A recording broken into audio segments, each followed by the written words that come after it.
BET awards and performances. Y'all know how I am about award shows. Y'all know it's going to sound hypocritical. Why do we care? This caught my attention because I love seeing Kendrick Lamar win anything and everything. I believe Kendrick Lamar should have won everything, to be real. Maybe not the featured verse, that belongs to Drake, but I like when I see these things. There was a performance that caught my attention in the BET Awards that made me a bigger fan of the song. And then, of course, some of the usual stuff that happens with award shows, whether it's snubs, whether it's rigged. Let's get right into it. Kendrick Lamar winning Best Lyricist.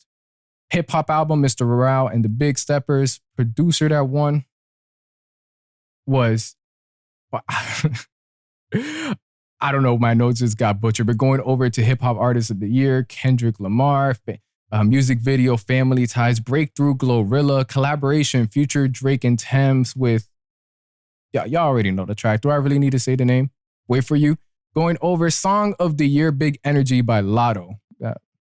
Listen, I don't think I've even heard the song. If someone were to play me Big Energy right now, I don't believe I've heard it. But I know for damn sure everybody at some point, every citizen in the United States of America, whether it's through somebody else, has heard Super Gremlin at one point. That should have won Song of the Year. But again, award shows, BET Awards, definitely some politic in the background as far as Lotto winning that. Best Duo Group, Earth Gang. Best Guest Verse, Churchill Downs. Video Director, Kendrick and Dave Free. And as far as platforms, I believe it was Drink Champs that won. I watch Drink Champs time to time. That's a solid choice. Now, Kendrick winning most of these. I love Drake with the featured verse and with collaboration with Wait For You. Future Intense on that as well. Love it as well. Song of the Year, again, going to Big Energy instead of Super Gremlin. Not understanding it at all. And then here comes the usual part of award shows. Kodak talk about how everything's rigged. They just use them for the show, so on and so forth. We know how it goes. We know what happens. Here's one thing though.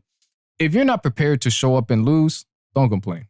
Don't complain, because there's only going to be one winner in these categories. It's only going to be one winner. Don't set yourself up for failure in that way.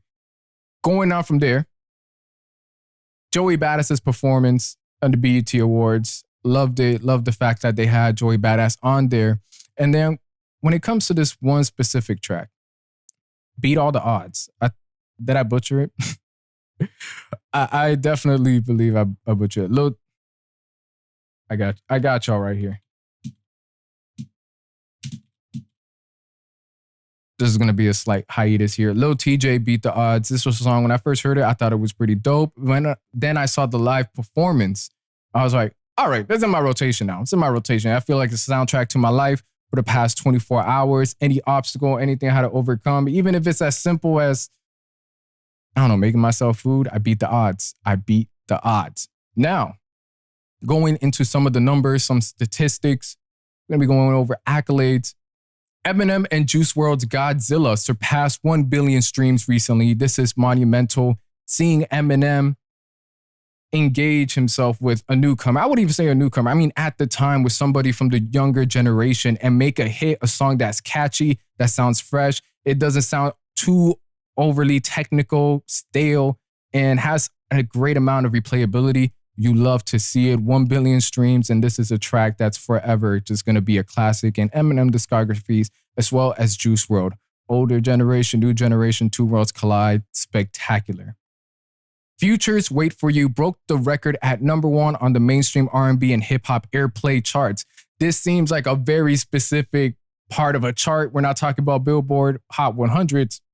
However, Wait For You dropping this year. Future, Drake, and Thames just doing angelic things on the track. I mean, we just love the melodies, the vocals, and to be accomplishing this, regardless if it's a more specific chart, #1 records being broken, definitely got to have some love for it. J. Cole